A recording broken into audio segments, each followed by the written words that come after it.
I'm back at it again, man. Listen, we got a lot to discuss. Michael Carter's being cut. We got the Bills game coming up.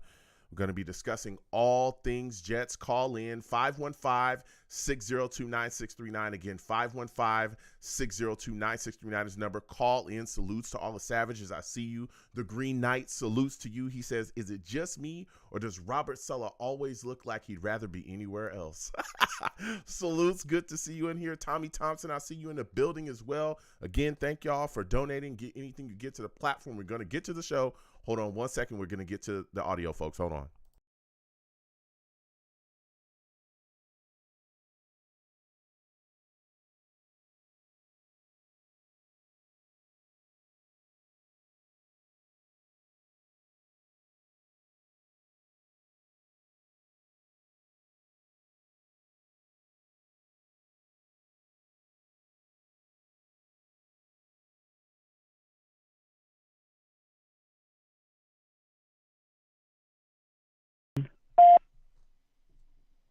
Blog Talk Radio.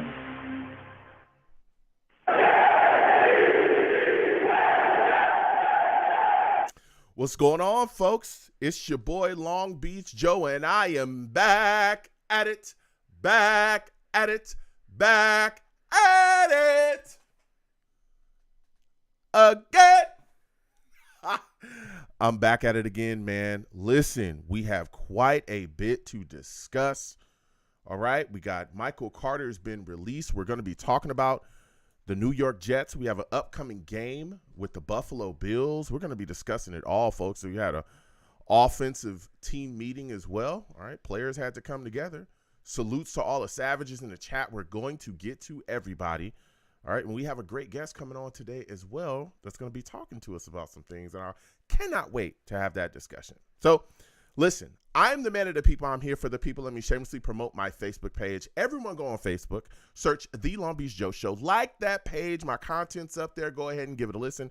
Message me. I'll message you right back. I love going back and forth with you folks about this football team. Also, leave me some feedback. I love hearing about what you folks think I do here on The Long Beach Joe Show. Okay? I am also on iTunes as well. For those of you that may not know, go on iTunes, okay? Type in The Long Beach Joe Show, all right, on iTunes. Subscribe to the podcast there. Leave me a 5-star rating and let me know about what you folks think about what I'm doing here, man. And I appreciate everybody that does that. Truly, truly do, okay? I want to thank everybody that drops that feedback, helps it get out there. Those ratings also help my show get out there. So I want to thank y'all, okay? Also on Twitter as well. Going over to Twitter, type in at The Long Beach Joe, at The Long Beach Joe. All right, on Twitter. Go ahead and follow your boy. I'll follow you right back. We can go back and forth. My personal page is at YoungJ000, okay? But I have a lot of Jets discussions on there. And boy, oh boy, have they been getting heated.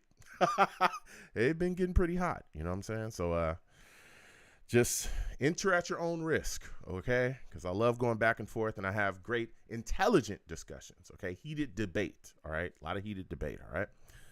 Also, all right, for those of you that may not know, okay, some people stumble into it. They find out that, hey, Joe, not only do we like listening to your shows and your podcasts and all that stuff, but we didn't know that you go live. And I have to remind people, yeah, we do our shows live here on YouTube, okay, for those of you that may not know. Come on over to YouTube, all right, type in Long Beach Joe Jets, Long Beach Joe Jets on YouTube. Subscribe to the channel on YouTube, all right? And when you do that, hit that notification bell so when I post content, you folks will be in the know, okay? And also, when you come over here, just know you're going to have to deal with some people, all right? And it's the chat, man. I call my chat the savages. You want to know why? They're savage. Savage! Listen, nobody is safe, all right? Not even me, okay? Not even me. If they don't like your take, if they don't like what you're bringing to the table, they're going to let you know, okay? They're going to let you know, all right? They don't like my takes, they let me know. They get it going in there. Salutes to everybody and all the savages in the chat. One Jets Pod salute. I see you in the building. Randy Yaw, salutes to you, Savage. Good to see you in here. You know what I'm saying? And salutes to everybody as well. The Green Knight coming through with the big donation, man. The Green Knight says, is it just me or does Robert Sella always look like he'd rather be anywhere else? The Green Knight speaking his mind, man. Salutes to everybody giving to the platform. Again, Super Chat is at the top, of the chat. If you want to give to the platform, Cash App is at the bottom of the screen as well. Anything you give is greatly appreciated, okay? Now, we have quite a bit to discuss tonight. Okay? Boy, oh boy, and we're going to get through it all the roster changes and things that have gone on. But before we get there, quickly, we need to speak to a great member of the Community Food Bank of New Jersey. Everyone knows that I'm big on impacting my community, all right? And especially around these times, Thanksgiving's coming up, there's a lot of people out here that are food insecure.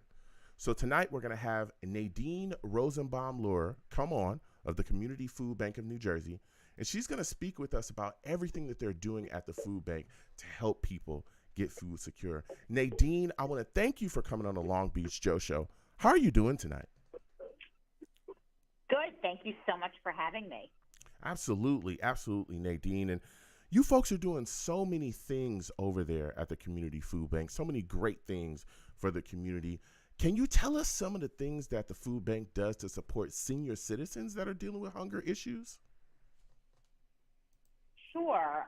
There are so many seniors that need our help. They have worked their entire life, but they can't make ends meet.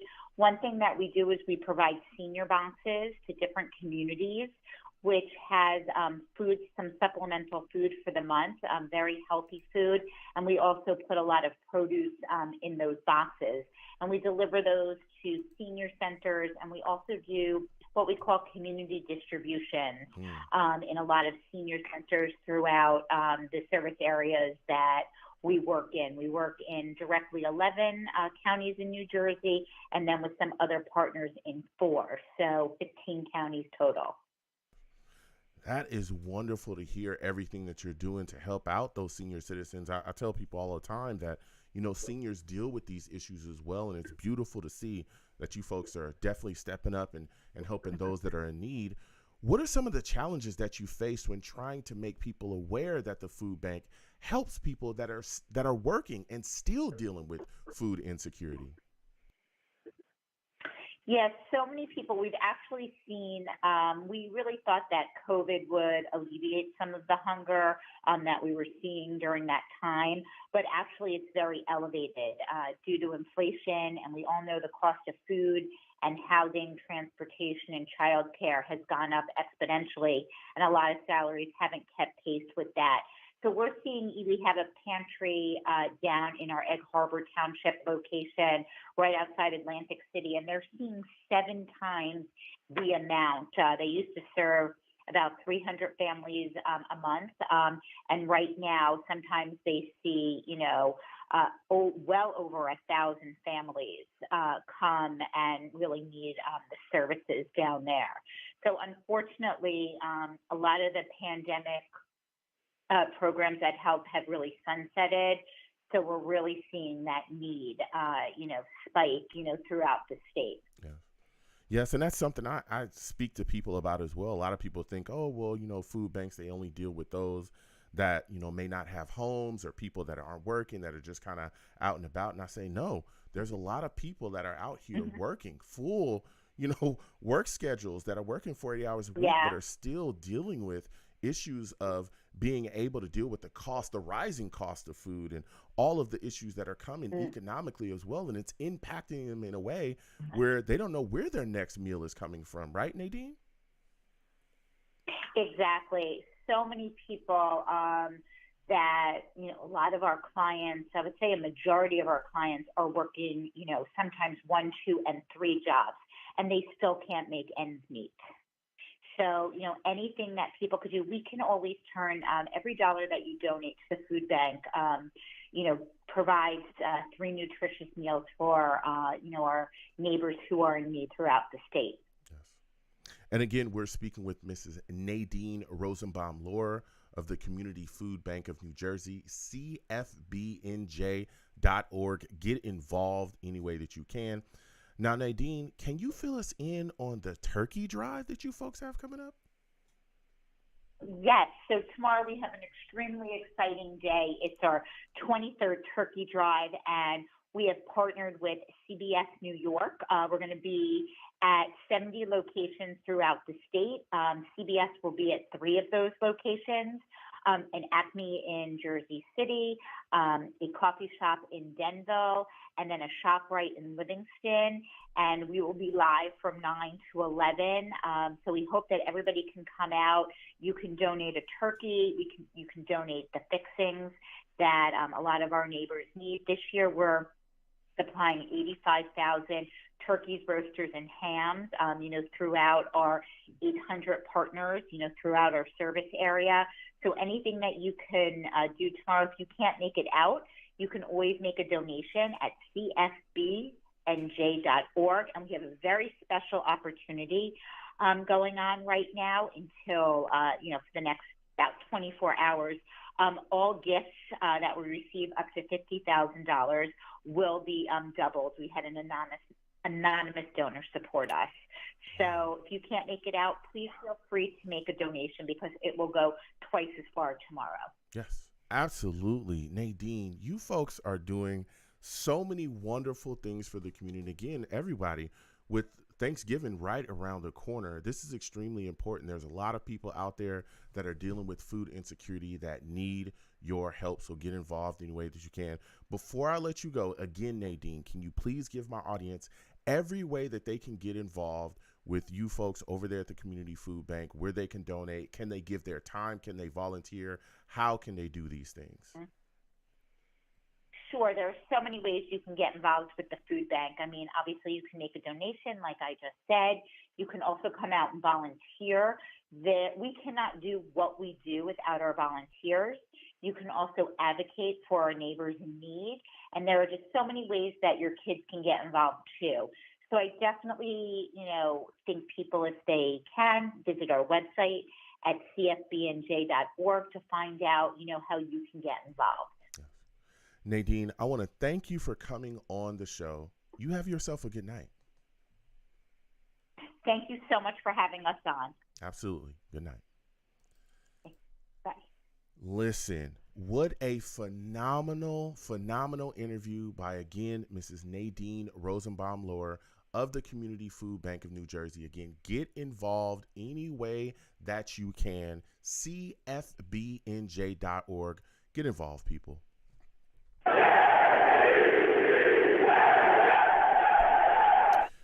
Now, with that put to the side, listen, we've got quite a bit to speak about, okay?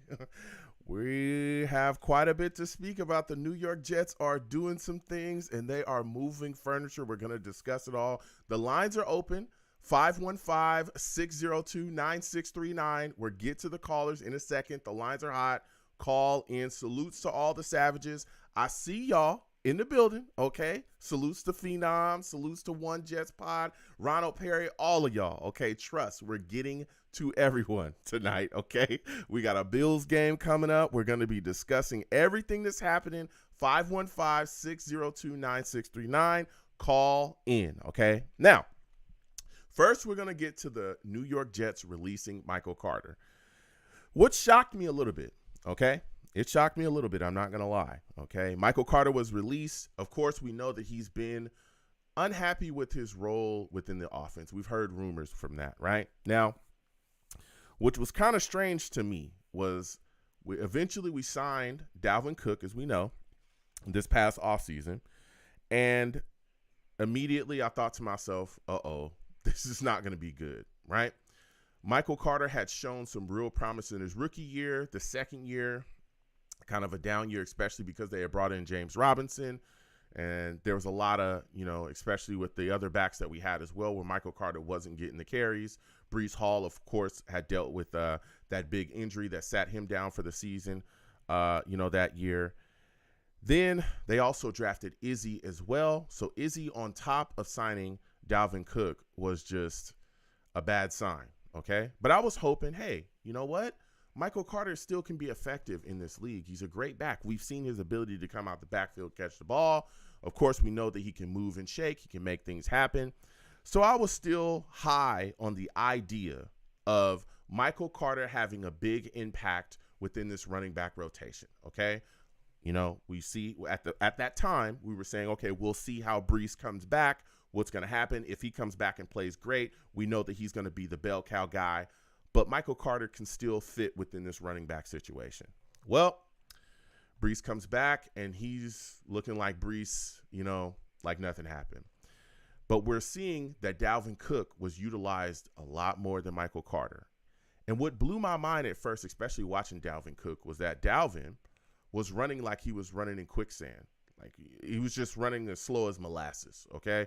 He wasn't getting anywhere fast. There was no burst. There was no nothing. Now, in this past game against the Raiders, we've seen him kind of move forward and start to put some speed on it. But before that, it was like, hey, we're seeing Dalvin Cook kind of struggle. He's not really going anywhere fast. He's running into, you know, piles, pretty much 2 yards in a cloud of dust. Why aren't we seeing Michael Carter get the ball in his hands more? Why aren't we seeing that? And we saw the frustration kind of boil over from time to time, right? We saw Michael Carter have an argument with running backs coach on the sidelines during the game. And, you know, of course, that was smoothed over and he apologized for it and everything, you know, is going well. But we just never saw him being utilized this year, right? We didn't see enough, especially he would just come out on third downs basically and try to slip out for a pass or something. And if he got that, and it was just, there was nothing there, okay? So the New York Jets have released him. Of course, we know now that he has been claimed by the Arizona Cardinals, and he's moving forward there. So we'll see, you know, as the season continues to unfold, I think we're going to see Izzy Anabenakanda, the young guy that we drafted recently, get his chance, right? And I expect him, you know, hopefully to get something in this upcoming game. This is a kid that has some speed on him, and I mean some real playmaking ability. He's a young back, and I was extremely excited that we were able to grab him. So I think him and a mix of Dalvin Cook as well, and of course Breece Hall is going to continue to get the football. That's how we're going to push forward. Now, of course, you know, again, I was shocked by the release of Michael Carter, but we saw the outpour of love from the New York Jets locker room, right? The players love Michael Carter. All right. And I get it because dude, he is so funny. Like he's a likable guy, right? I don't know if anybody else has seen the video of him with Mekhi Becton's shoe. And he acted like he was on the phone with Mekhi Becton's shoe. They were joking around. I think it was Sauce that was filming. But you saw a lot of players come out and talk about, you know, how much Michael Carter meant to them and how much, you know, they loved Michael Carter, especially Mekhi Becton. Mekhi talked about how tough, you know, it was to hear about him being released and how tough it's going to be going forward because he looks at him as family. And of course, we know that Michael Carter and him, you know, have a relationship, have a very close relationship. There was also players in the locker room as well during media time. Somebody, you know, it's kind of an unnamed guy, but somebody during a media interview for another Jets player, somebody in the locker room screamed out, you know, shout out to Mike Carter. You know, so there's so many players out there that have love for Mike Carter in this locker room, and I get it because they're going out there fighting together, pushing together, and, you know, trying to get these W's, trying to make sure that they can put themselves at the top. And you can tell that Mike definitely, you know, had a connection with a lot of guys in this locker room. Even Elijah Moore, you know, former Jet, on social media, you know, definitely showed love for Mike Carter and kind of, you know, tried to encourage him to become a Cleveland Brown. I'll just say that. But again, he is an Arizona Cardinal, and I wish him nothing but the best there with the Cardinals. He was a guy that fought really, really hard here, and it sucks to see him go. I thought he was a weapon that could be utilized a bit more here, but here we are, you know, with a young back in Izzy, and Dalvin Cook seemingly might have actually his legs up under him at this point, so we're going to see what he gives us. And, of course, Breece is just out there ripping and running and doing his thing. So we'll see how we continue to move forward with that. We're going to be discussing that tonight as well. And also the New York Jets offensive players, the offensive side of the team, had a team meeting, okay? We know that the Jets offense has been stuttering, to say the least, okay? They've been struggling, okay? It hasn't been very good, all right? It's been tough, Okay, it's been really tough to say the least. All right, haven't been able to put things together. We've seen penalties out the wazoo, just self-inflicted wound after self-inflicted wound, and just problems. Okay, just problems, drops, all kinds of things. Guys running sloppy routes, all kinds of crazy stuff. Right. We heard Garrett Wilson come out and say that they, sat down and had a meeting. Now, they didn't exactly, no one, to my knowledge, came out and said exactly what was said in the meeting, which, of course, I wouldn't expect that, right? They're not going to detail everything that was said. But they definitely sat down and said that, hey, they had that discussion. And guys are going out there or came into the meeting and, laid things out. And, they were trying to get things straight because of everything that's been going on here. And we also saw, Conklin as well talk about how, they sat down and definitely, guys stepped up and just was like, hey, he was saying at least, hey, we're adults and we sat down and we're trying to get things straight here because, at this point we still have a chance here. We still have a chance to really make some things happen. We've got to go out there and play better than what we've been playing. I'm paraphrasing, but Tyler Conklin definitely has made his bones about how it's time to step up and get things going. And to me, it's a beautiful thing because finally there's some accountability, right? And this is one of the things that I've been talking about from the very jump of all these issues, these penalties, the sloppy play, the sloppy route running, seemingly everyone just trying to blame everything on Zach, but then ignoring all the other drops. And again, I'm not a Zach pacifist. I'm just being real about what's been going on here. We had veterans really hurt us. CJ Uzama with penalties and all the nonsense that he's been doing out there. We've seen Lazard run around, drop footballs. We've seen penalties from him, constant penalties along the offensive line as well, false starts and stuff like that, really hurting and hindering our chances against these football teams. We'll be talking about that, 515-602-9639. But what shocked me, and I talked about this especially in that Raiders game, but there seems to be no accountability. Right? Seems to be no accountability. It seems to be that you can go out there and you can commit these penalties and nothing's happening. When are somebody going to be held accountable? When is it going to happen? We don't see guys screaming in guys' faces on the sideline to get it together. We're not seeing these things. When is Sulla going to bench these guys? Well, it seems like that's what's happening. Okay? Because even Sulla came out after Michael Carter, of course, was released. Now, keep in mind, Michael Carter was released a couple of hours after the offensive team meeting. He came out and said that there was going to be shakeups along the roster. Okay. It's about that time, right? It's about that time. He talked about how, there's going to be guys that are going to get some more opportunities around here, i.e., if you've been playing sloppy, if you've been going out here and just doing whatever you want to do, if you've been going out here and just playing however you want to play and doing whatever you feel and getting drive-killing penalties and all this other nonsense, then guess what? It's time for you to take a seat, and it's time to allow someone else to step up and get in that position so they can impact the game positively and make some plays, all right? Now, Sulla did speak about Jason Brownlee getting more time, and I think that was kind of a knock on the door to Allen Lazard. Okay, listen, Allen, you're killing us, man. Lazy routes, you're dropping balls left and right, and I'm talking about drops that are drive killers, okay? Drive killers, all right? So we might, we'll see Jason Brownlee more.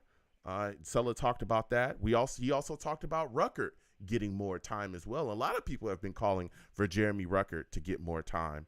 I think that is a knock on the door of CJ Uzama. Oh, you want to play however you want to play, CJ? You want to go out there and get these crazy penalties? You want to be undisciplined? I mean, seriously.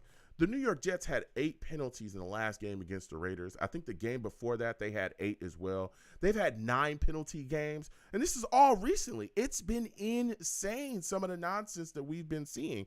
CJ Uzama probably going to be taking a seat, okay? And we're going to be seeing more Ruckert, all right? And, of course, I'm excited to see Izzy as well. He's definitely going to get more time, too. So, I love this. I love that there's some accountability going on. It's about time, right? It's about time. If you're seeing the same nonsense and it's hurting us, if you're seeing the same nonsense against these teams that's killing us, You've got to start making changes, and you've got to hold guys accountable. They have to know that what's going on is unacceptable, and if you're not going to follow the line, if you're not here to play how they need you to play, if you're not going to get things done, then guess what? You're going to get sat down. That is how it's going to have to work. All right? We preach competition at every position. If you're not doing what it takes, get your keister on the bench.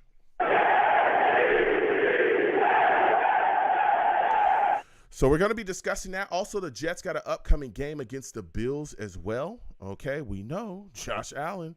The Bills are over there. They've been struggling a little bit. All right, they fired their offensive coordinator, Ken Dorsey. Joe Brady is now their interim guy. They're coming off of a short week, a loss to the Broncos on Monday night. It's going to be nasty weather as well. I think it's going to be like 50 degrees. It's going to be raining. We're going to be on the road in Buffalo. Ooh, a lot to see. I want to see if this New York Jets offense is going to step up. All right. We know that the Bills definitely have a great defensive front. Ed Oliver, Von Miller, all those guys. We know that DeQuan Jones and Matt Milano, they're on the IR, so we won't be seeing them. But this is a Bills defense that is serious business. So I want to see how the New York Jets offense is going to respond after this team meeting and all the issues that have been going on. So we're going to be discussing that. I also want to see how the Jets defense attacks this Bills offense, okay? It's a short week, and Joe Brady ain't got much time, baby. I need to see pressure, okay? Josh Allen, I'm a little concerned about him being able to run. We know that guy is huge, all right? He gets plotting, and he'll find the yardage. Can the New York Jets get after him, not allow him to take off in his running lanes? Can they force him into turnovers? I think he had 3 picks the first time that we played against them. We need that again, okay? We're going to be discussing that. Also, Robbie Chosen, his name is now Robbie Chosen, okay? Robbie Chosen, formerly Robbie Anderson, all right? Former New York Jets wide receiver. He's actually been released as well. He was waived. Sulla was asked about it, and he said basically, hey, this guy, he's got some home run hitting speed, so you definitely want to, check guys out if they, have that ability. So could Robbie Chosen be back in a New York Jets uniform this season? I want to know what your thoughts on that is, all right? Now, the New York Jets roster, of course, we added an Austin Declius, a former offensive tackle with the Texans. He's now here with us. Of course, he's going to be playing tackle. We'll see where he shakes out. Kenny Yeboah's returned to practice from IR. He's not going to be playing this upcoming game, though. Tanzil Smart was initially waived, but then signed back to the practice squad. And the New York Jets also cut Craig James, corner. So we're going to be discussing all of this stuff. 515-602-9639. 515-602-9639 is the number. Call in. We're getting to the lines, all right?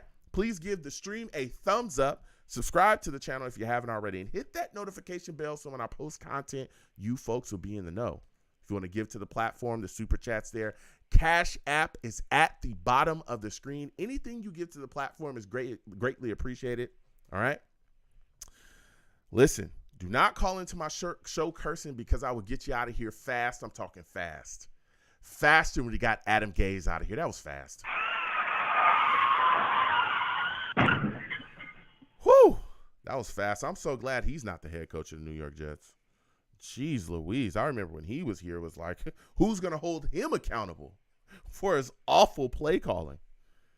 Jeez Louise, he was terrible. I'm so glad he's gone. All right. Salutes to all the Savages. I see you in the building. One Jets pod. How about them? William Jones, I see you. Phenom, salutes. Dakota, salutes. Salutes to everybody. We're getting to these lines again. 515-602-9639. 515-602-9639 is the number. Call in. I am taking all callers. First up, we're going to Rusty. 561, we'll come to you next. New callers, we'll get to you in a second. But we got to get to Rusty, man. Listen, for those of you that do not know, Rusty, he's a savage. Savage! Rusty, salutes, man. Oh, boy. Listen, it is time, okay? The New York Jets released Michael Carter. What are your thoughts on that, man? You know me. Oh, dude, I don't mean to be, I don't know. You're not allowed to curse, so I don't mean to be such a Richard about it. Mhm.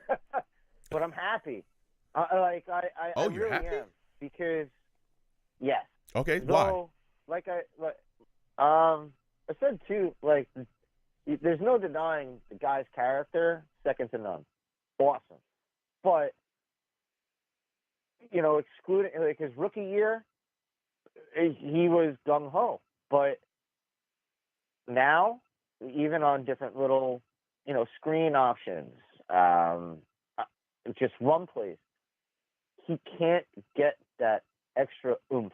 You know what I mean? Like, he can't cut and slice to where he can't get to where he should be like skinny thin in a way, because he's got the power in the legs, and he's always one step forward, two steps back. How I've seen it, and it's just getting worse and worse. I'm glad, the Cardinals gave him credit to where, I think it's to where you have to feed him more, so he's like more of that old school back, if you will. Mhm. Like, he might do not so well first quarter, second quarter starting to get. He's like those old diesel trains. You gotta feed him to where we don't have that luxury for him in a way. We got Brees. He's the same way, or he can kill you. Like a cut and go. Okay. He's like that. And that's how I feel it. But yeah, when it comes to when it's so short, you have to. Teams can focus in on him, and he can't break those tackles. To where I'm so happy we have Abracadabra. Yeah. I'm scared that we don't have. All right, my bad. Go ahead. No, listen. Listen. Yeah, I was rambling. I'm sorry. no. Listen, and I hear you, right? And I've had discussions with a couple of Jets fans that kind of felt similar to how you feel. My thought process was, look, I hear that, but I've seen Michael Carter really be able to put things together. I feel like Michael Carter just hasn't been given the opportunities. He just hasn't. I think he has. And we've seen that, and I hear you, but we've seen that in the past as well, right? We've seen that in the past as well. We've seen it with other players along this offense. Anybody remember Mecole Hardman? Everybody was so excited for him. Oh, yeah. He didn't get much of anything. And then he was gone, right? And so, but I felt like this was coming, to be completely honest, even though, again, I talked about Michael Carter and everything that he could do in the offseason. I was excited for him as well coming into this season. But when you started to see the backfield get filled up, when you saw them draft Izzy, and then they got Dalvin Cook into the building, it was like, okay, well, where is Michael Carter fitting into that? And even though Mike said that the coaches had called him and told him that his role wouldn't change, I remember he said this during a media interview. He literally said, "I know it's going to change, though."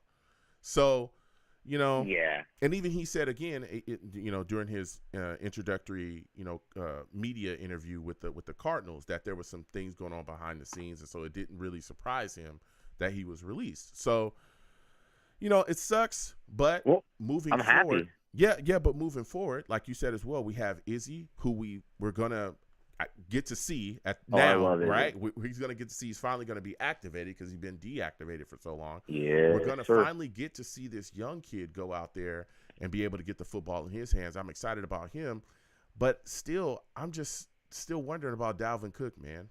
like everybody's talking about. I am so with you. Yeah, give me your thoughts on that. I was just about to say give that me your too. thoughts. Give me your I didn't thoughts, mean to cut you off, but no, go ahead. Oh, you hooked me good on that one. Yeah, go ahead. Oh yeah, I can't. Go ahead. Oh yeah, I'm sorry, fam. No. But yeah, dude, I can't stand Cook. I that's why I call him Crook. He, like, it is. I'm not kidding. And I was one of those. I'm not saying, in the summertime, but, not being a jerk in a way, but in a way, it's not. I never want to be Yototo when it's our team. You know what I mean? Yep. Like, I shun away from that. I'm like, I don't want to say it. Mm-hmm. But, when it comes to him, I couldn't believe it. Like, we got rid of Bam, and we had him. Meanwhile, like, that's why I called him Bam Slam Thank You Man. Like, and not in any of those ways, but, like, he cuts, slices, and gets to the point, aggressive yards, just how Abracadabra does. Mm-hmm. And he's, hopefully it could be a little shake and bake with him and Hall, and that nickname works out. I just can't pronounce his last name, and I don't want to butcher it, so Yeah. I'd rather call him something cool It's like Abracadabra. Anabanacana. Yeah, look, listen, So, and that's been my big concern, or something that I questions as well. I miss Bam, man. I was angry at that. Listen, and I understand everyone's talking about Michael Carter and how, he didn't produce and we don't feel okay, fine. But then how do you explain constantly giving the ball to Dalvin Cook then? Because Dalvin Cook was running like he was in molasses, and then he runs against the Raiders, and the first couple of runs he was looking like he had some speed and burst. But is that a mirage? Is that the guy we're really getting? I don't know. Because he ain't been playing well up until last game. I am so with you, Joe. Yeah. Like, dude, I honestly can't fathom how we got rid of Carter before we got rid of Crook. Honestly. And to where and I'm like, you know what I mean? Like, and that's where, Mike get my respect and stuff, because at least he was a dude. Yeah. You know what I mean? Like, he tries. Yeah. And you know what? And it goes to say too, where they wanted to say that chop block on him. Yeah. I'm not Italian or anything, but I'll just put it this way: that was Fungazi, man. I'm from New York, so I could. But like, that was, come on, that was not. Yeah. And at the same token, though, like, there is no possible way that you can let Crook get away with the things that he did and not let him go. And also with Uzomah, or just like Brixima, or like, I was complaining for years on Corey. Man, I want Corey back compared to like Lazard too. Dude, he's like a freaking kangaroo with boxing gloves on and throw him the football. Like, you ever see him catch it?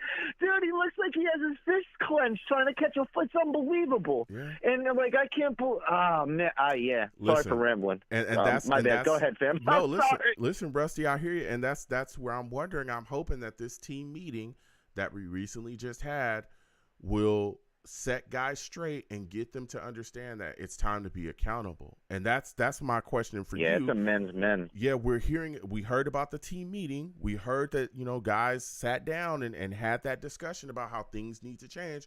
We also heard Sulla as well come out and talk about offensive shakeups. What are your thoughts about accountability finally being here? Right? Guys finally being held accountable for the excessive penalties, for the sloppy plays, for the sloppy route running, for all of these things. What are your thoughts about that hammer finally coming down? Thank God. And when the hammer comes, I'm happy that it happened to where we're not in a critical situation of being 4-5, but we're in not a bad situation nonetheless too, if you look at it. Like, Joe Burrow's done for the season. I don't know if you saw that. Yeah, he is. So he's 86th. And Mark Andrews as well, yep. I don't – oh, yeah, absolutely. And then I don't know, Tomlinson, I don't know how anybody would want him gone. He's one of my all-time favorite coaches. That guy somehow just makes chicken salad out of that chicken other stuff. So what he's doing with Pittsburgh. But then also you have Deshaun's gone. And so now that division that was basically holding the cards, no pun intended, to like the wild cards, they should chip and flake off. Then I don't know, we're not dead. No. And I'm sorry, I didn't mean to call them Buff. I meant Barfalel. Barfill.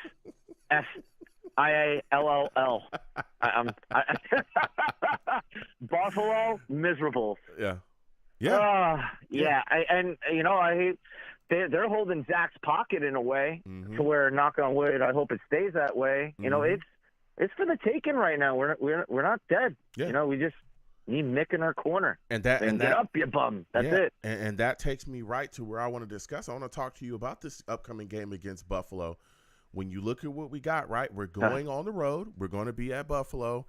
The weather is supposed to be nasty. It's supposed to be ugly. 50 degrees. It's supposed to be raining. Probably going to be windy. Wind. What are you expecting from Zach Wilson on the road against Buffalo, man? What are you expecting from him in these conditions? I I hope we just take the freaking leash off him. Okay. I don't. It's such a conundrum, man. It really isn't easy being green. So you have Hackett he seems like when it's do or die, he's like, let the chips fall. And then all of a sudden we come alive. Why can't we just do hurry up offenses for the first 3 drives? Why can't we just say Tempest, chuck it, if you will, with Zach, but not chuck it in those terms? Mm-hmm. We're just let it. Buffalo is scared. Their team is broken. Mm-hmm. They're mentally weak. Mm-hmm. They're firing coaches. Yeah. Josh is who we thought he was, Mm-hmm. to quote the great Danny Green. Love him. Well, Dennis Green. Mm-hmm. And I think he's the interception leader or turnover leader for sure. Mm-hmm. And it's ours for the taking. Yeah. Then you have the Dolphins that haven't beaten anybody that is above 500 or 500. Mm-hmm. So we can smoothly, go into the fish and just smack them up one, but not to get ahead of ourselves. It's ours for the taking, man. Yeah. Against they're weak. They're shattered as it is. Yeah. And we can't let them escape. If Zach gets this game, what is he but against Buffalo? Yeah. What's his record? It's something insane. Yeah, I don't 5-1 or something crazy, right? Yeah, I don't know what his record is against Buffalo, but I know he plays well. He does play well. He came out earlier this year. He might be Zaddy Zach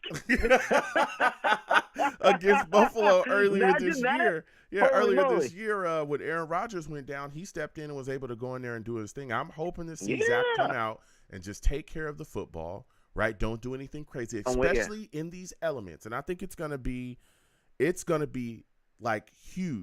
be huge for the New York Jets to be able to run the football effectively against this Bills front. That's huge. Because we're talking about and that's where we get abracadabra. Yeah, and then we talk about our offensive line. They're going to be going up against a tough Bills front. We know the Daquan Jones, Milano as well. They are Milano gone. But right? they still got, Ed Oliver up front, Von Miller. They still got so many guys. It is insane. So we have to keep those guys off of Zach. Having a solid running game. I don't know. Milano scared me. Yeah, having a solid running game, though, will make sure that we keep the Bills honest. And especially if Zach sees the lane, take off and run. Give them another threat like we saw against the Raiders. Yeah. We saw that open up as well. Dude, he has gazelle heels, man. Yeah. He can go. He does. Can go. It's weird. And if he shows teams he just zooms off around a little person and gone. Yeah, and if he shows teams that consistently. I'm sorry, I just got excited. No, I hear you. I hear you, Rusty. I hear the passion. But if he shows teams that consistently, they're going to have to start to change the way that they defend him. Listen, Rusty, before I let you go, right? My final question for you. You look at what we're matched up here with. Sauce on Diggs, man. Do you think Sauce will be able to shut him down this upcoming week? Look, I haven't said anything, and I'm with you. Thank you. You gave me that Sauce. Sauce better step his game up. I'll be honest. I'll put it to you this way and stepping the game up. I know that came out, a lot of people were probably freaking out on the keyboards, and you just gave me, your head probably turned around backwards what, are you crazy? I just mean on, where he's so skilled at swatting it, to where all he has to do is just look up to where he can have so many interceptions, Joe. Mm-hmm.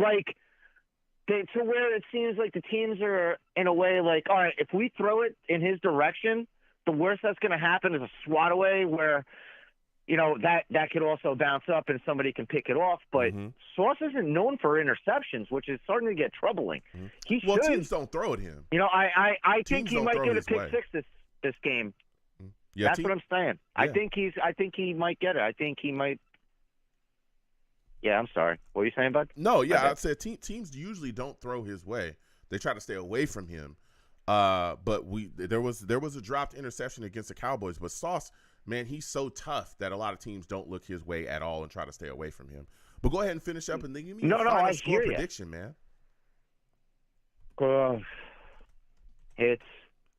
I think it's going to be one of those weird ones. Okay. What are we calling? I think we got it. Okay. But at the same time, it could go either way, but I think we got it. I think it's either going to be we win 23-10, Okay. or we're going to lose in a stupid struggle, No. 17-16. So But, which one are we going? I'm on more side of the fence of that. We're going to take handle business and handle it, and Okay. get those brooms out. Rusty says 23-10. I'm with it. Listen, Rusty, I got that zip in the wind, so I want to thank you for calling in. he's You got have the yourself arm. a good one, Can't all deny right? it. You too, fam. Salutes, Joe, and salutes, fellow Savages. Let's go, Jets. All Kill right. the Buffaloes. Let's go, man. We're going to keep getting to these lines again. 515-602-9639. 515-602-9639 is the number. Call in. Salutes to the Savages in the chat. I see y'all, okay? Keep putting your questions, your statements in that chat. I'll be coming to the Savages. I'll go back and forth with y'all as well. Next, we're going to go to my guy, Ronald. We're going to Ronald, man. I know Ronald has some things to say because there's a lot of things moving and shaking with this New York Jets football team. For those of you that do not know, Ronald, he's a savage. Savage. Ronald, salutes, man. It's good to hear from you again, my friend. Michael Carter has been released from the New York Jets. We saw the New York Jets offensive side of the ball as well have a team meeting. What are your thoughts on all this, man? Sorry about that. Say that one more time. We saw Michael Carter get released by the New York Jets. We also saw the Jets have an offensive team meeting to kind of straighten some things out. What are your thoughts about all of that?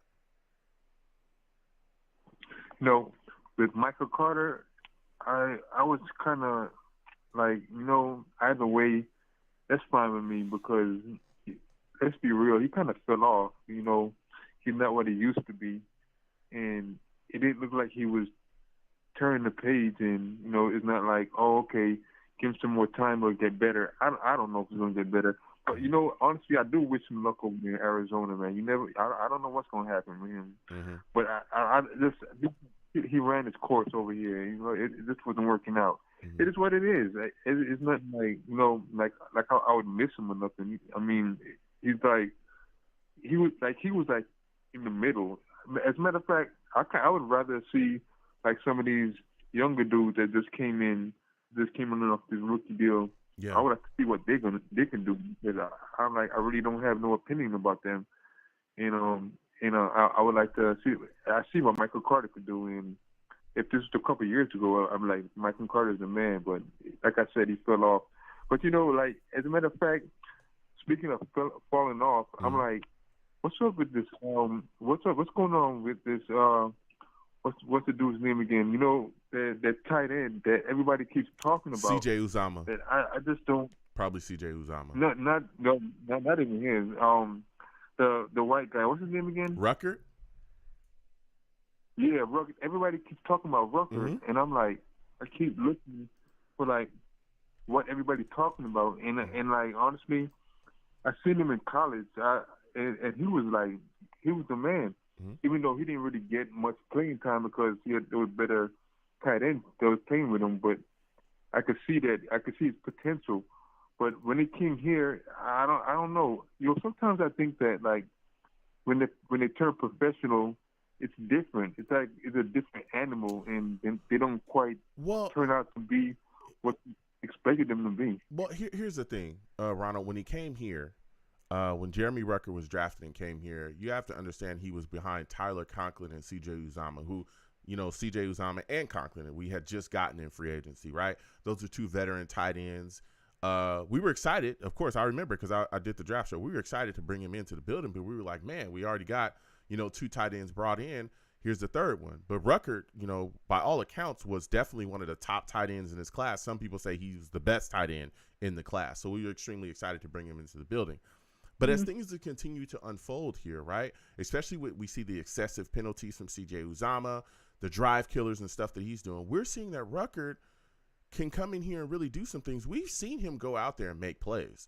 catch footballs, all that stuff. So he's a guy that I think as we continue forward this upcoming season, we're going to see get more of an opportunity because the guys or the guy, one of the guys that's in front of him isn't doing what they need to do and isn't handling business the way that they should. And Sully even went in to talk about that, shaking up along the roster. And that's where my next question for you, man, is what are your thoughts about accountability finally being here, right? This is something that we've been talking about. We've seen this multi-penalty, sloppy gameplay, lazy, lethargic route running stuff for a couple games now, and everybody, especially myself, has been screaming, hey, when are guys going to be held accountable for this nonsense? And it seems like with the players meeting and Sulla, coming out and saying that there's going to be an offensive roster or offensive shakeup, about what's going to be happening there on that side of the ball. What are your thoughts about accountability finally being brought and the hammer finally being slammed down? You know what? That accountability, that really sounds nice. That sounds like something that's going to make a big difference in the Jets roster, in the Jets team. Definitely sounds good. But to tell you the truth, I really would have to see it. I got to see it to believe it, especially when you're dealing with Salah. Because I can't even picture him getting everybody in check. Is it like, how is Salah going to get anybody? How is he going to check anybody? I don't. If that's the case, why doesn't he check people on the sideline when that type of stuff starts happening? I don't see. It seems like he's like one of the boys. Basically, he's not really the. I guarantee you, if it was Belichick, it wouldn't even get that far to the point where they got to have a players meeting. Things would have got checked a long time ago. I don't expect him to be Belichick, but at the same time, he could at least put them guys in line, because the amount of like penalties that them dudes, like it's like so ridiculous. It's like sitting through the game. It's frustrating to listen. See certain things get called back, certain you're on the goal line getting called back, and we end up kicking field goals. So it's like that stuff. It's like it pisses me off. Honestly, I'm like, man, what? But I hear this talk about there's gonna be a shake-up offensively. I'm like, you know what? I'm not knocking it, because if that's the case, then bring it. That's what's up. I would like to see that. Yeah. But I got to see it to believe it, though. That's just what I'm saying. You just got to show me. No, listen. Just show me. Yo, listen, I hear you. And I mean, he's definitely got at guys before. I remember people were raving about there's talks about, of course we've seen them, especially with Becton coming back. There was a lot of issues, and they, you talked about how, hey, who's going to make him work for that spot, and how Dwayne Brown was a hard out, and it was a lot of things moving and shaking, and we've seen him get after players before here. But definitely the accountability this year needed to be, that gavel needed to be slammed down, and we're seeing it now, and I'm excited about it, okay? Because, man, like you said, these multi-penalty games have been awful. Now, when you go to the Jets' offensive side of the ball, because we got a game coming up against this Bills football team, man, it's going to be 50 degrees. It's going to be raining. I feel like the game, the game is going to be all about nasty weather. We know the wind's going to be whipping. It's always, spinning and whipping up there in Buffalo. How important is it for the New York Jets to have an effective running game against this Bills defense? Well, honestly, I think that's going to be in our favor, because the passing game is not too great. Let's be honest. And I really think they're going to have to let Breece out of the gate. Breece is going to have to shine now. I feel like he hasn't really been shining. I don't know if it's like offensive coordinator's fault. I don't know what it is. Maybe it's the offensive line. I really don't know what the situation is. But I'm sure they're going to figure something out and really get Breece running that. But I heard you say something about Robbie Anderson. And I was like, you know what? Chosen. I remember when he was drafted, I was like, hey, that's gonna be. I'm telling you, he's gonna be something special. So when we traded him, I was like, oh, there they go. There go the Jets trading away good players. But you know what? I believe he went away, and if he came back, it would be a better situation, because he got to go to a different team. And like when you're with the Jets, I don't think the Jets are a good team to be molded with. That's the reason why we can't draft a good QB. And even if we do draft a good QB, we wouldn't even know what to do with him. It's like seriously, we don't know how to mold them properly. Well, I mean, there's definitely has been talent that we've been able to. Quentin Williams is one of those guys we've been able to draft and mold. We're seeing other guys. Breece Hall, of course, we drafted him. We see he's lighting things up around the league. Garrett Wilson, who's been phenomenal. We can draft and mold guys, but sometimes things don't work out, and there was a lot of things moving and shaking around Robbie. Now again, he went to Carolina and he's been around the league, and now he's, there's a chance, that he may be a Jet again, and we'll see, because Robbie brings speed and explosion. But this is what I talked about as well with, Mecole Hardman as well, and we saw how that ended. So we'll see what happens going forward and how it hands. Before I let you go, Ronald, give me your final score prediction. Jets, Bills. Who do you think wins? Who do you think loses? How do you think this game ends up? I never want to vote. I never want to root against the Jets, because even if I think they're gonna lose, I'm gonna say I think they're gonna win, because for the simple fact, I don't want to sit there. That's why I never bet against the Jets, even if I think the odds are against them or whatever. Okay. I really don't know what the score is going to be, honestly. Don't duck the score prediction. Don't duck it, Ronald. Don't you do it. Yeah, but you know what? We're going to run the ball, so I think we're going to score at least 20 points this time. Okay. 20 points, and the defense will keep them down to about 14 points. So 2014 sounds like a good score. All right, 2014 Jets. Let's go. Ronald, I want to thank you for calling in. You have yourself a good one, all right? All right, boss. Take it easy, man. All right. Listen, Ronald calling in with some takes. Okay, we'll keep getting to these lines in just a second. Tim, you'll be up next. New callers, hold on. All right, I got to get to the Savages in the chat. William Jones salutes Savage. He says, guys have to get up to speed out of college. Anyone starting a new job has to figure it out for a bit. I think he's referencing Jeremy Ruckert. We heard Ronald talk about how Jeremy Ruckert wasn't in immediately in his rookie year. Yeah, he was behind two, very solid tight ends. But as things continue to play out, as the season continues to unfold, we see that there is an opportunity here for him. And I think if given the opportunity, if we see more snaps from Jeremy Ruckert, I think he'll continue to impress us. He's definitely made some catches already that have been very impressive. And also, another thing about Jeremy is him in the blocking game has been phenomenal. He's a really good blocker as well. So, salute to all the Savages. We'll come back to y'all in a second. Keep putting your thoughts and your questions in the chat. We'll get to y'all. We got to get back to these lines. Again, 515-602-9639, 515-603-9629, or 9639, excuse me. Please give the stream a thumbs up. Subscribe to the platform if you haven't already. Hit that notification bell so when I post content, you folks will be in the know. Share the stream and the channel across your social media with your friends and your family, all right? I want to thank everybody that does that. Super Chat is at the top of the chat. Cash App is at the bottom. Anything you give to the platform is greatly appreciated, all right? And keep in mind, when you call into my show, the only thing I do not allow is cursing. Don't call into my show cursing. I'll get you out of here fast. I'm talking fast. Faster than we got Michael Carter. Hey, that was fast.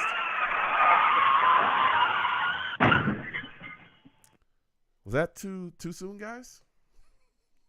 Was it too soon for me to talk about how fast we got Michael Carter out of here? Was that too fast? All right, look, let me know, okay? I love Michael Carter, all right? I do. I wish him nothing but the best in Arizona. Man, I wish he would have worked out here. But we'll keep on moving. Izzy is going to get the ball in his hands. We'll see more of Dalvin Cook. Hopefully, he's faster than what I've seen in the past, all right? We're going to get back to these lines again, 515-602-9639. Next, we're going to Tim, man. We're coming directly to Tim. See, Bree already told me too soon. Salutes, Bree. Savage in the chat told me it's already too soon, Joe. For those of you that do not know, okay, Tim, he's a savage. Savage! Tim, salutes. Hello. Listen, salutes, my friend. It's good to talk to you again. There's been a lot of things going on, man. Yeah. We got a lot of things moving and shaking, right? Michael Carter released. Yeah. Jets have an offensive player meeting to straighten some things out. What are your thoughts on this stuff, man? I don't know. I'm with you. I always liked Michael Carter a lot. Sad to see him go. But there just wasn't enough room on the roster at the end of the day. It's just one of those business moves. I hope he didn't take it personally, because I know the Jets fans in general really liked him. They liked what he brought to the locker room. Lots of positivity. I feel like he brought a lot of the players together. So hopefully his absence won't be felt in the locker room. I know they have enough personnel on the field. And then the players meeting, that's interesting to me, because it seems like there's a lot, like the other caller was saying, it seems like there's a lot of talent that we're underutilizing. Like, I think of like Ruckert, I think of Will McDonald, for example. Yeah. So I don't necessarily know where the offensive scheme is going. I mean, are they going to try to insert Izzy Abanikanda and try to do like a trade-off with Breece? And are they going to go that route where they're just going to stuff it down your throat and then try to throw you different looks out of the backfield, take the pressure off Zach? Or are they going to let Zach cook a little bit? It's hard to tell, because they're kind of back and forth every week, don't you think? Yeah. Yeah, look, I'm hoping with everything that's been going on and things getting sorted out. I know we talk a lot about the penalties and that being an issue with the offense and guys, being sloppy.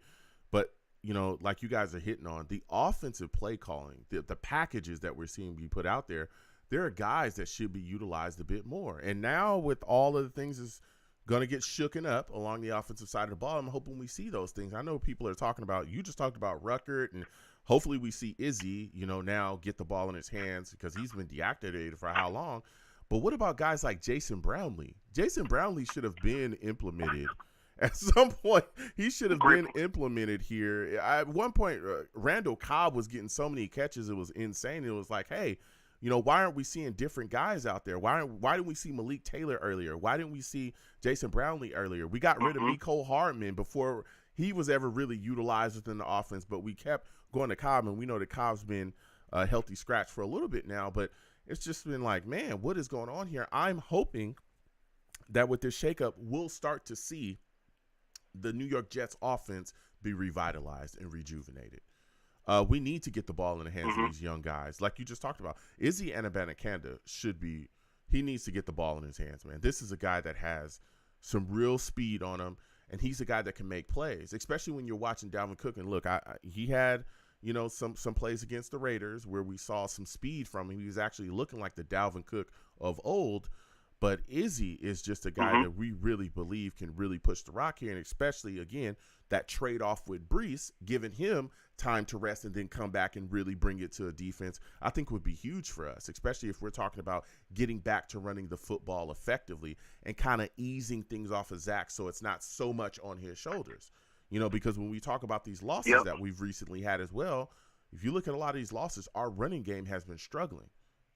Like, it seems like a lot of people have not been talking about that. Our running game has been struggling. There was a couple of games recently where Zach Wilson himself in the Raiders game, he's our leading rusher. That's insane. That should not be happening. It should not be happening at all. I think we can attribute that to a couple different things. One, we seem to be the penalties, right? Yes. So the penalties are putting us back to third and long on every drive. So we're automatically kind of shooting ourselves in the foot if we want to maintain a consistent run game, right?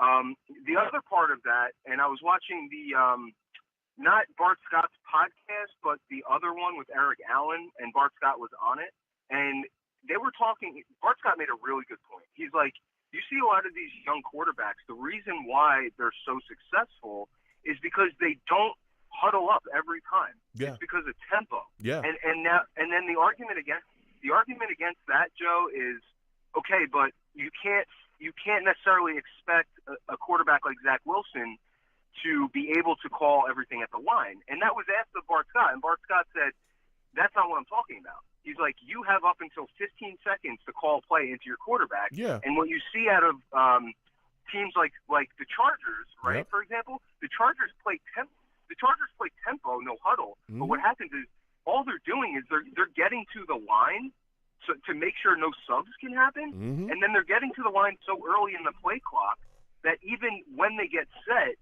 the offensive coordinator still has the opportunity to call in a play to Herbert. So he doesn't have to know how to check down stuff. He just has to get the team to the line. And if you notice what the Jets are doing, they're always huddling up. They're always getting to the line under 15 seconds. And then they're putting it on Zach Wilson's shoulders to make the checkdowns. Now, he probably only knows one or two. Mm-hmm. He's not always going to be able to read the defense. Mm-hmm. So why not play some tempo, force the other team to keep their fat guys on the field, mm-hmm. and just keep tiring them out, right? Yeah. Because they're the run stuffers most of the time. Yeah. So you get the fat guys tired out, and then you just do a healthy dose of Breece Hall and Abanikanda mm-hmm. and Cook, and you just wear them out, you know? Yeah. And then that'll take a lot of pressure off Zach to do audibles at the line. Mm-hmm. Even if he does have to do audibles, they'll be at a tempo where he can get a call from the offense coordinator within 15 seconds, and they can start to take advantage of that sort of war of attrition, wearing the other team down. Mm-hmm. And so a lot of it is like technicality. Like, can't we just get Zach, get everybody set on the line to force the defense to stay on the field and then call the play in? Yeah, and that's what Herbert does, and you see how productive he is. Yeah, you know? and that's a great point, Tim. And what's crazy is we've seen the New York Jets try to, or at least make an attempt to do some up-tempo stuff early. I think against the Raiders we were doing a little bit of that on some drives, but the thing is not consistent. And that's what kills me, is because you brought up a great point, the no-huddle up-tempo stuff. I've been talking about that for a minute, but that's when Zach plays his freest, is when he's just going. Like, you look at all of those final drives, right, where he's just where it's either, we get down the field and hit this field goal and win, or we lose. Those final drives, there's no huddle and all that stuff. That's where he's successful. He's on the move. He's throwing the ball. He's moving around. He's doing whatever he's got to do to get the ball out of his hands. He's coming to the line. He's making things set, and he's going. That's when you're seeing Zach Wilson just go out there and play, and he balls out when he does that. So I want to see that more consistently as well. 100%. I want to see that more consistently as well, and that's a great point there, Tim. Now, as we continue to talk about this football team and what's going on here, we're talking about this offense. Of course, we know that we got an upcoming game against the Bills, man. It's going to be nasty. We know the conditions. 50 degrees, are going to be raining hard. What are your expectations from this Jets offense now after this team meeting? What are your expectations from them against this tough Bills defense? They're going to be in Buffalo with these ugly weather conditions. What do you think will be the roadmap for a victory here for the New York Jets offense?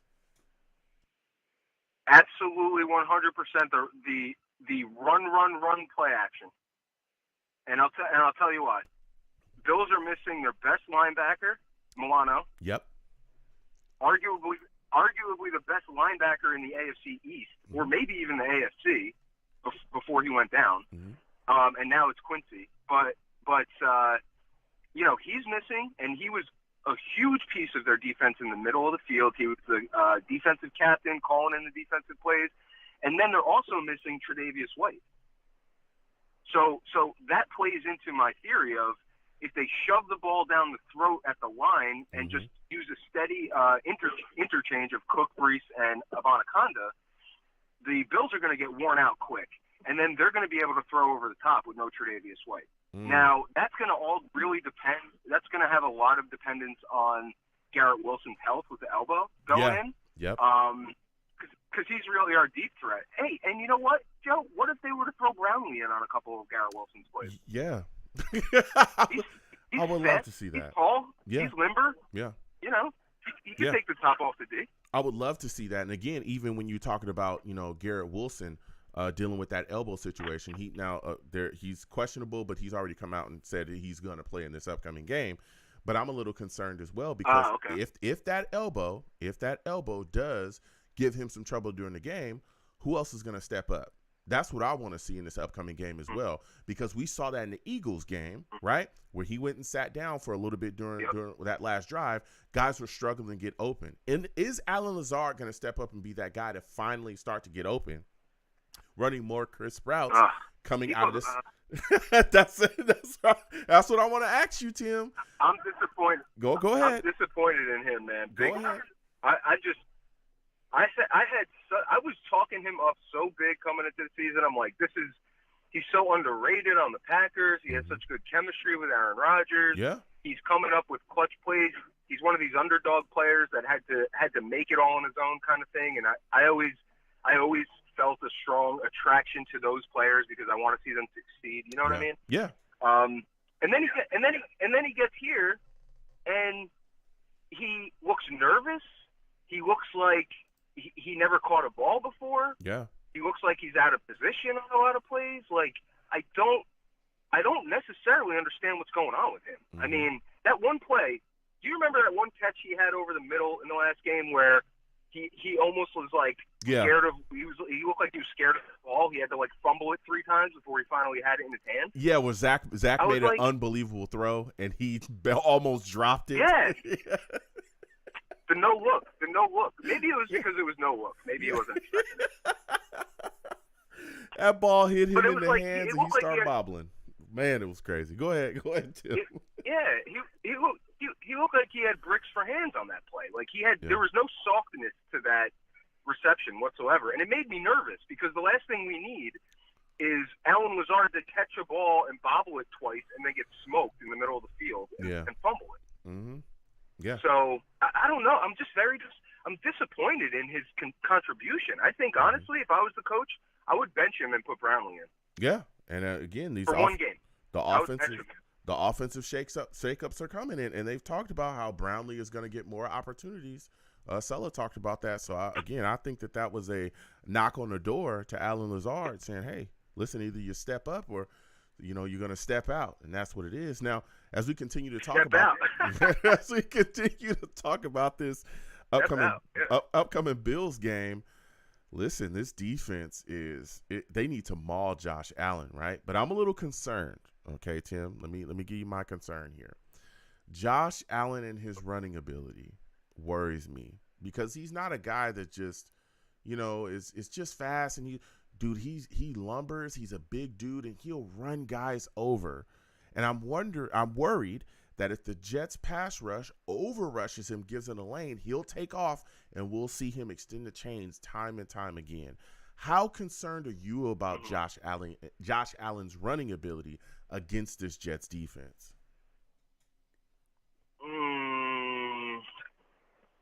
I have some concern, but I'm not overly concerned. Okay. We have the Panther on defense, Quincy Williams. Mm-hmm. That dude. Oh my God! I mean, the way that he tracks the ball from left to right is unbelievable. And then not only does he track left to right, but he strikes, man. He does not waste any time, man. He waits to the right moment, and then he flies in there. And he's got a lot of length. He's got a lot of strength, agility. Now we can't only count on him. So the other piece of that is that we have to collapse the pocket from the left and the right and force him to run up the middle. Yeah. If we can force him to escape out the middle, then I think we're going to get a ton of fumbles. Just like, do you remember? Oh my God, do you remember Michael Clemens' hit on him? Yeah. In the first game, drilled him. Where he fumbled it. Yep. He absolutely destroyed him, and that's kind of what we need to do very early in this game. If we can smack him a few times early and put him on the ground, put him on the hard ground, and say, you're in our house now. Go ahead, try to run, see what happens. That's going to mess him up psychologically. So I think if we can penetrate early, knock him down, give him a little jar, ring his bell a little bit, I think we'll be all right. Because I think that'll give him a little bit of apprehension to run. Or here's the deal, Joe, right? So if we give him a couple shots early, two things are going to happen. One, he's going to get nervous, and he's going to stay in the pocket longer, and we're going to get more sacks. Yeah. Or two, he's going to get nervous, and he's going to start to force the run out of the pocket because he's not going to wait that extra second to look at the check down because he's nervous. So he's going to tuck and run, and then that's also going to be our opportunity to get turnovers because if he jumps the gun on the run, odds are he's not going to be in a good position or have a lane yet. So we should be able to get him. So I guess the bottom line is we got to make him nervous early and often. Yeah, and if we can do that, I think we'll be fine. Yeah, and another thing as well, once he starts getting nervous in that pocket, we've seen it in the past that when Josh Allen starts to force things, generally, especially throwing the football, he starts throwing interceptions. That's how we got 3 picks the last time. He started to feel the rush, started getting nervous and saying, hey, I got to get this up out of here. He's over-anticipating. He throws, trying to force it somewhere, and then boom, it was an interception. Whitehead got all 3 of those. He didn't even see him because he was so shook at the New York Jets pass rush and how they were getting Yep. after him. That's how it was working. So I remember. go ahead. Go ahead. Yeah. I remember watching his. Mm-hmm. I remember seeing his face in that game after I think the second interception. Yeah. And it was hilarious. It was Sam Darnold seeing ghosts. Yeah. You know what I mean? That's exactly how he looked. He So was lost. confused. He looked befuddled. He looked like he had no clue of what was going on out here or why it was happening to him. But it was happening. Yes, it's reality. All right. Like the Jets defense was all over. We're him. here. Yeah. We're not a joke. And not at all. Yeah, Listen, not a Tim, joke. before I let you go, man, I actually wanted to give me your thoughts, man. There's a lot of talk about Robbie Chosen now, used to be Robbie Anderson. What are your thoughts about the possibility or the idea of him being back in a Jets uniform? What are your thoughts on that, man? I'm kind of biased, bro, because I went to Temple. Uh-oh. So Here we go. I used to Go ahead. I used to watch Robbie Anderson. I used to watch Robbie Anderson at the Link when he went to Temple, and I always loved him because he did great at Temple. And then I was so proud of him when he got into the NFL. Yeah. And then I was so proud that he was a Jet Yeah. because I got to watch him from college. You know, he played on a team with Hassan Reddick and Tyler Matakevich at Temple. Mm-hmm. Yeah. Listen. So, Matakevich is a linebacker with Buffalo, Yeah. and obviously Hassan Reddick is with the Eagles. Yeah. But I like Robbie. If he keeps his mouth shut, he is kind of, and I don't want to take away from the guy, but he is kind of a simple dude. Like, he doesn't have the highest intellect, and you got to he's got to accept the culture at the Jets. He can't come in there and be a loudmouth and say, I want this, I want that. And I think he's matured a lot. I think he's realized through the last couple of years, his trade out to Carolina, that he can be expendable if he doesn't show up. And so if they're going to bring him in as a slot guy, then use him. Right, Joe? Just use him. What do we do with McCole Hardman? Exactly. We did nothing with the guy. Exactly. Nothing. And that was the first thing I was thinking when I heard about people wanting to bring in Robbie. And listen, Robbie, when he was here, dude, he's so fast. The speed, the explosion is there. But we talked about the same thing with Mecole Hardman. Speed, explosion, and he was never utilized. So it's like, if you're going to bring him into the building, can you please utilize him, especially on an offense that is struggling to this point, struggling to find rhythm, struggling to get that explosion early. Guys like that keep defenses honest. Because if you trip and fall or you slip and don't pay attention, Robbie will take it to the house a quick 6. Go ahead, Tim. That's right. And the point that I want to make, a distinction I want to make between Robbie and Mecole Hardman is the height. Mm-hmm. Robbie's like 6'2", I believe. Mm-hmm. And he's just as fast as Mecole Hardman. So I think what he adds is that he could be a dual threat. He can potentially be a slot receiver, but he could also go straight up the sideline. Mm-hmm. And he's been, he has good hands. He has good hands deep. So, I think if we can get two, post routes being run at the same time after a couple successful runs, maybe one slant across the middle, one straight up the sideline. Mm-hmm. I feel like one of those guys should be open. But the issue there too, Joe, is that, Zach has shown that he's missing open guys. Yeah.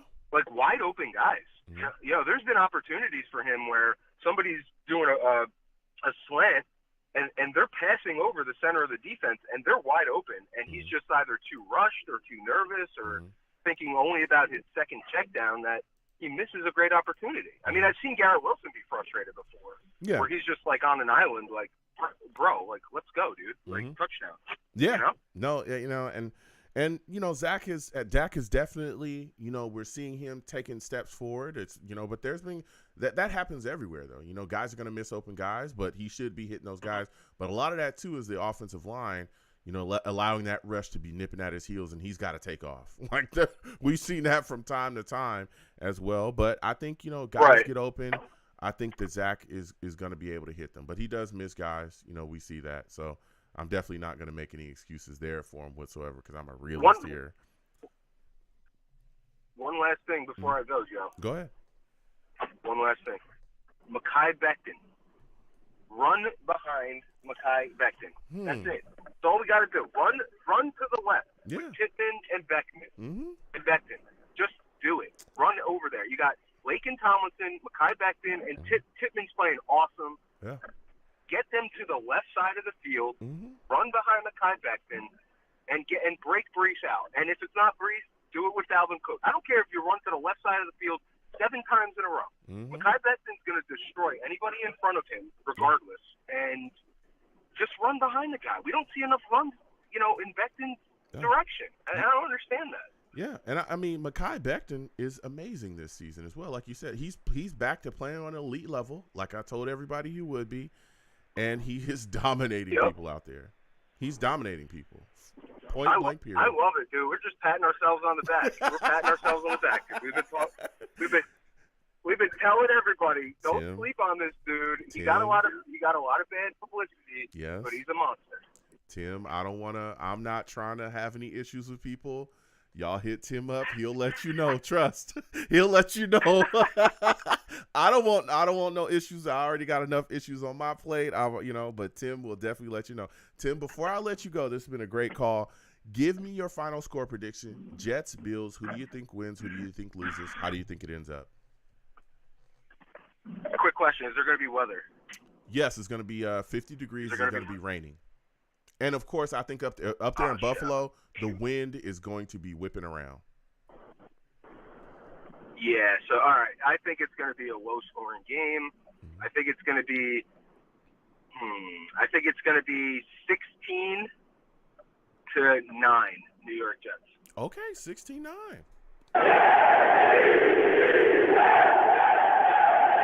Listen.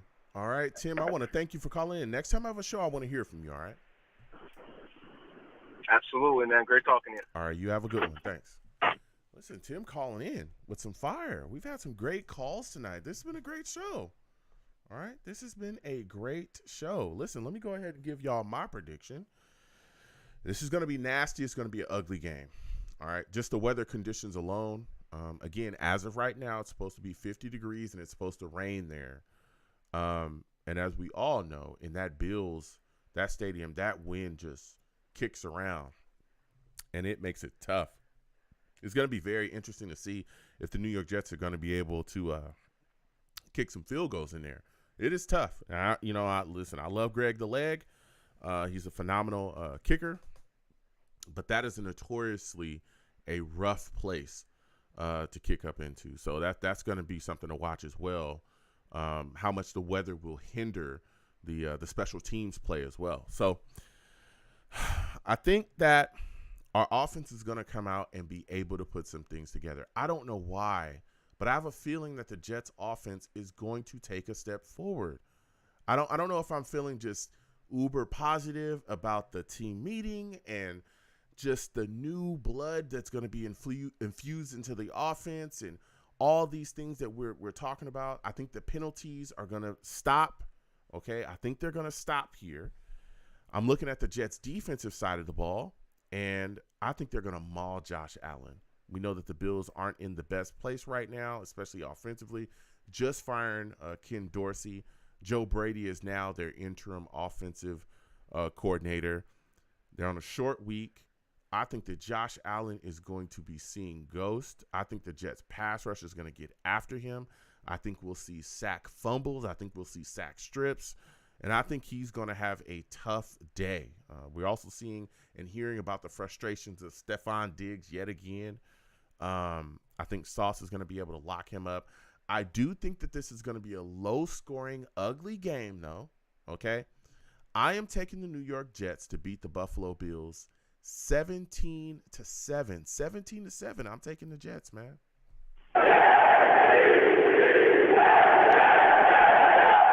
Listen, folks, it has been phenomenal. What a phenomenal show. I got to close it up. Look, I am the man of the people. I'm here for the people. Let me shamelessly promote my Facebook page. Everyone go on Facebook, search The Long Beach Joe Show. Like that page. My content's up there. Go ahead and give it a listen. Message me. I'll message you right back. I love going back and forth with folks about this football team. Also, leave me some feedback. I love hearing about what you folks think I do here on The Long Beach Joe Show. I am also on Twitter as well. Going over to Twitter, type in at The Long Beach Joe, at The Long Beach Joe on Twitter. That's the show's page. Personal page is at YoungJ000. All right. Go ahead, follow me. I'll follow you right back. You want to troll me? No issues. I am the troll that lives under the bridge, and I will have my Vera Tucker jersey on at all times. At all times. Okay? I can't wait till Elijah Vera Tucker comes back next season. It's gonna be wild. All right. That guy's one of the best linemen in the league. Okay. Wish him nothing but a speedy recovery. All right. So we'll be down there. You want to troll me? Let's go. I'll troll you right back. I'm also on YouTube as well. Going over to YouTube. All right. Type in Long Beach Joe Jets. Long Beach Joe Jets on YouTube. Subscribe to the channel if you haven't already. Hit that notification bell so when I post content, you folks will be in the know. And if you want to troll me, no issues. Go ahead and troll me in those comments. We can go back and forth. And also give the videos a thumbs up. Share them across your social media with your friends and your family. All right. And as always, people, when you see me in person, okay, it is arms out, chest open, free hugs for everyone. All right. Free hugs for everyone. The hugs will cost you absolutely nothing. I want to thank you folks for taking the times out of your day to call in, to talk to your boy. Salutes to all the savages in the chat. Any way that you interact with me, okay, I want to thank you. All right. You folks are the absolute best. All right. Again, I want to thank Nadine Rosenbaum Lower for coming on the show. CFBNJ.org, the Community Food Bank of New Jersey. Get involved with them any way that you can. Volunteer, donate, give any way that you can.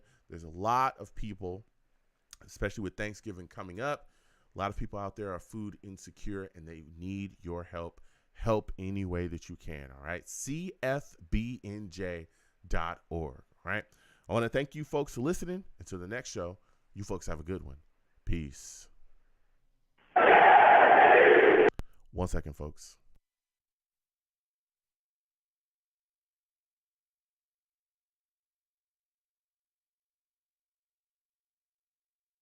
Pow.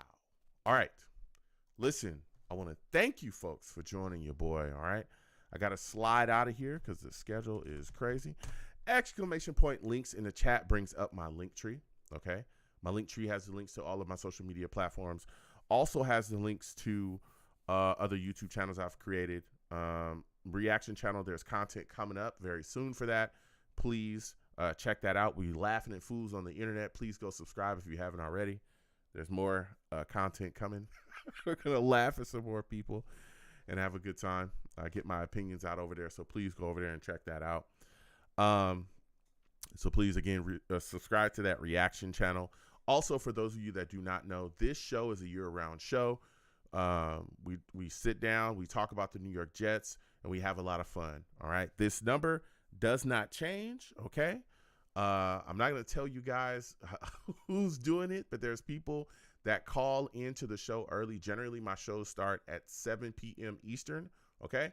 But there's people that call into the show at about 6:50 p.m. Eastern. I think that's when the lines officially open for the show. I'm not sure. Okay. I'm not going to tell you who's doing it. It's Rusty and Val. Okay. I'm not telling you who's doing it.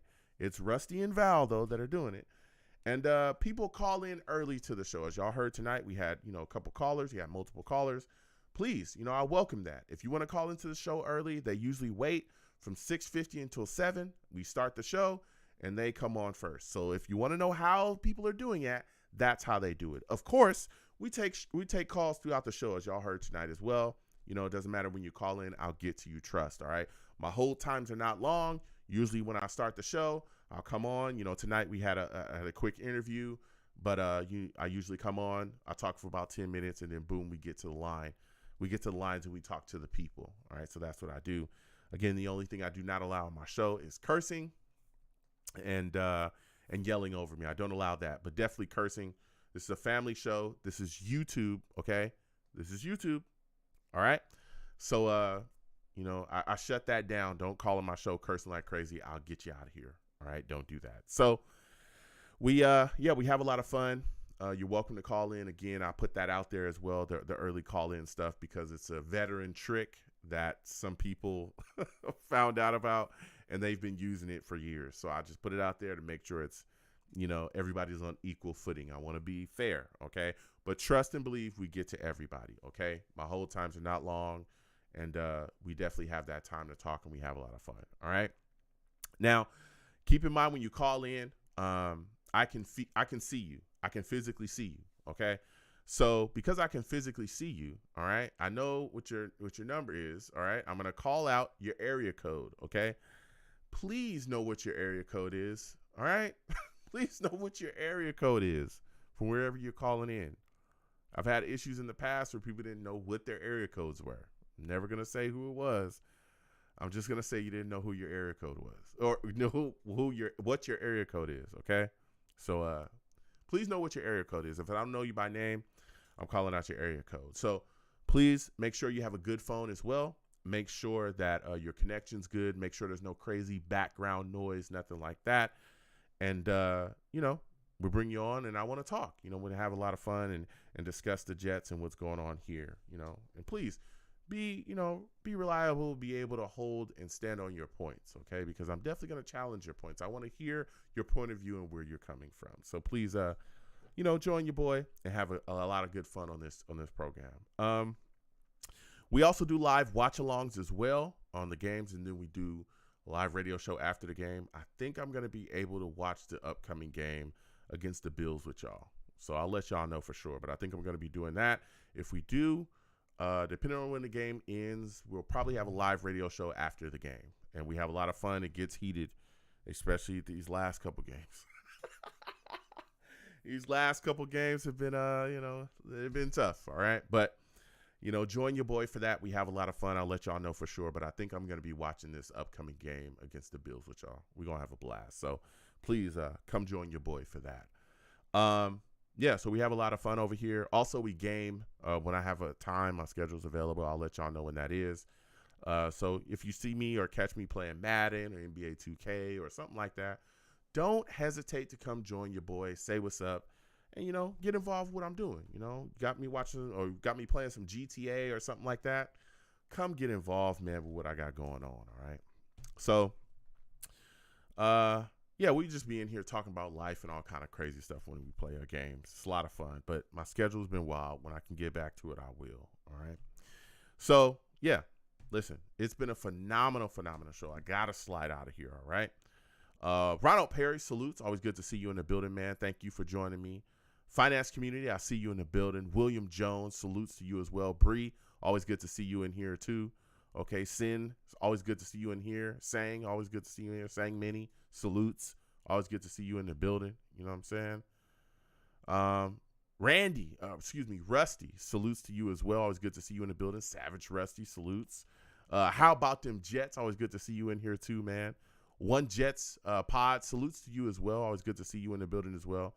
Just salutes to everybody, man, that came on in the building, said what's up to your boy. Phenom, salutes. Always good to see you in here too. Everybody that came in and stopped in and checked in with your boy, listened to the show, and, enjoyed and joined and was part of the discussion, man. I truly, truly appreciate y'all. That's why I do this show. I like connecting with the people, all right? That's what I do. So, listen, I'm going to get out of here, folks. Be safe, okay? Be safe. The world is getting crazier and crazier by the day. Don't ask me why, all right? But it's happening. Sit down with your friends and your family. Eat some good meals, all right? Have some good food. And, sit down and watch some good TV, man. Make those moments with the people that you love the most, all right? It's important to me in my life. I hope it's important to you in yours, all right? Because you never know. You never know, man. You just never know what can happen, all right? So I'll see you folks. I think, again, I might see you guys. We might be watching that game together. I'll let y'all know for sure.